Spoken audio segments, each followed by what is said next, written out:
Hello guys, welcome back to another brand new video with Tech Setup. আজকে আমরা দেখব কিভাবে 2 মিনিটের ভিতরেই একটি অ্যান্ড্রয়েড অ্যাপ্লিকেশন তৈরি করা যায়। মূলত এই অ্যান্ড্রয়েড অ্যাপ্লিকেশনটি তৈরি করার জন্য আমরা একটা ওয়েবসাইট ব্যবহার করব। সো চলুন কথা না বাড়িয়ে শুরু করা যাক।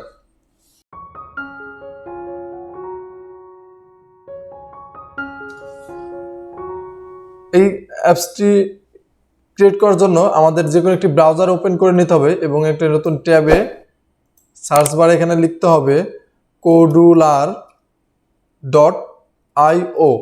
অর্থাৎ codular.io। এই ওয়েবসাইটটিকে ব্যবহার করে আমরা একটি অ্যান্ড্রয়েড অ্যাপ্লিকেশন তৈরি করব। অ্যান্ড codular.io দিয়ে আমি কোডুলারের ওয়েবসাইটে ঢুকে গেছি। প্রথম পর্যায়ে ওয়েবসাইটে আমাদের একটি অ্যাকাউন্ট ক্রিয়েট করতে হবে। সো আমার অলরেডি অ্যাকাউন্ট ক্রিয়েট করা আছে, এই জন্য আমি ক্রিয়েট অ্যাপসে ক্লিক করলে আমি আমার যে অ্যাকাউন্টটি রয়েছে সেই অ্যাকাউন্টটির ইমেল অ্যাড্রেস এবং পাসওয়ার্ড দিয়ে আমাদেরকে এই কোডুলারে লগ ইন করতে হবে।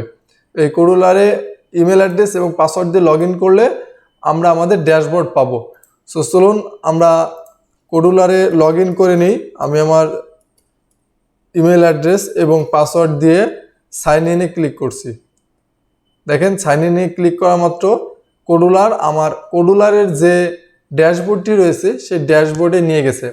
এর আগে আমি কয়েকটি অ্যাপস তৈরি করেছি, সেগুলো এখানে শো করতেছে। আর প্রথম পর্যায়ে যখন আপনারা codular.io-তে লগ ইন করবেন তখন এগুলো কোনো কিছুই শো করবে না। প্রথমে আমাদের কি করতে হবে, ক্রিয়েট এ প্রজেক্ট করতে হবে। ক্রিয়েট এ প্রজেক্ট করার পর এই প্রজেক্টের নামটা আমি কি দিব সেই নামটি এখানে দেওয়া লাগবে। সাপোজ আমি দিলাম গুগল ফর্ম, পরে নেক্সট, এবং এই অপশনটি হচ্ছে গুরুত্বপূর্ণ। এখানে যে তথ্যগুলো দেবেন এটা হচ্ছে অ্যাপস নেম। আপনি যে অ্যাপসটি তৈরি করবেন সেটার নাম কি দিবেন সেই নামটি আপনি এখানে ইনপুট করবেন। সাপোজ আমি দিব রেজিস্ট্রেশন, এবং এখানে theme, dark theme, light theme, বিভিন্ন থিম আছে। এগুলো আপনি যখন ভিতরে কাজ করবেন তখন বুঝবেন। আমি বাই ডিফল্ট রাখতেছি, এখানে কিছু প্যাকেজ আছে, কিছু কালার টালার আছে, এগুলো চাইলে আমরা পরে এডিট করব। সো ডিফল্ট অবস্থায় ফিনিশড।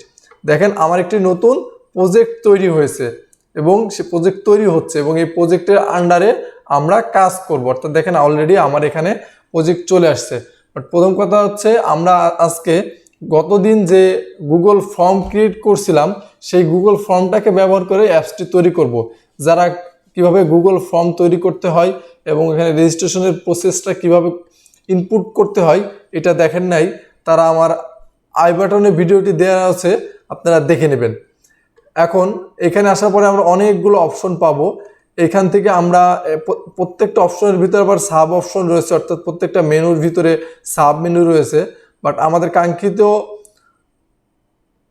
মডিউলটাকে পাওয়ার জন্য আমরা সার্চ বারে লিখব ওয়েব লিখলে আমরা এখানে দেখেন ওয়েব ভিউয়ার নামে একটি মডিউল পাবো। এটাকে আমরা ড্র্যাগ অ্যান্ড ড্রপ করে আমাদের যে স্ক্রিনটি, মোবাইলের স্ক্রিনটি রয়েছে স্ক্রিনটির উপরে ছেড়ে দেব, তাহলে আমাদের এখানে এটা অ্যাড হয়ে গেছে। এবং এই ওয়েব ভিউয়ার আন্ডারে দেখেন আমরা ডান পাশে কিছু অপশন পাবো।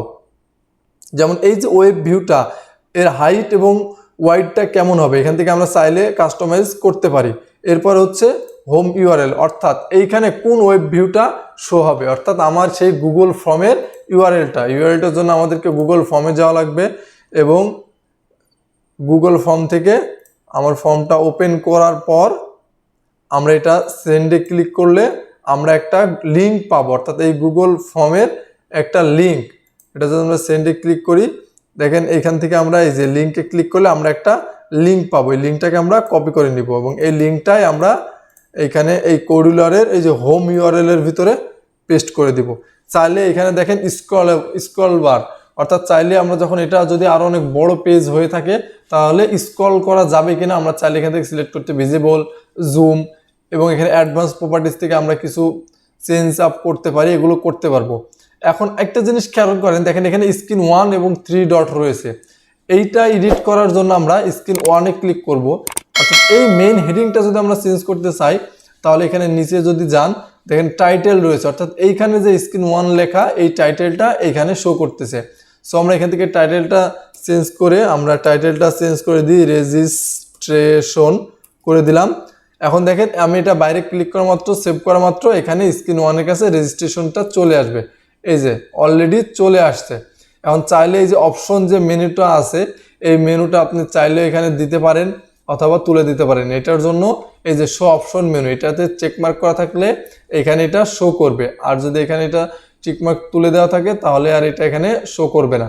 বাট বেস্ট হচ্ছে এটা তুলে দেওয়া, না রাখা, কারণ এইখানে এই অপশনের ভিতরে কোডুলারের থাকে, তাহলে ইউজাররা বুঝতে পারবে আপনি এটা ব্যবহার করছেন। এছাড়া এটা আপনি বড় পেজ হলে স্ক্রলেবল করে দিলে এটা আপনি স্ক্রল করতে পারবে। যেহেতু আমি ওয়েব ভিউটাকে স্ক্রলেবল করছি এই জন্য আমার এটা স্কেলেবল করার দরকার নেই।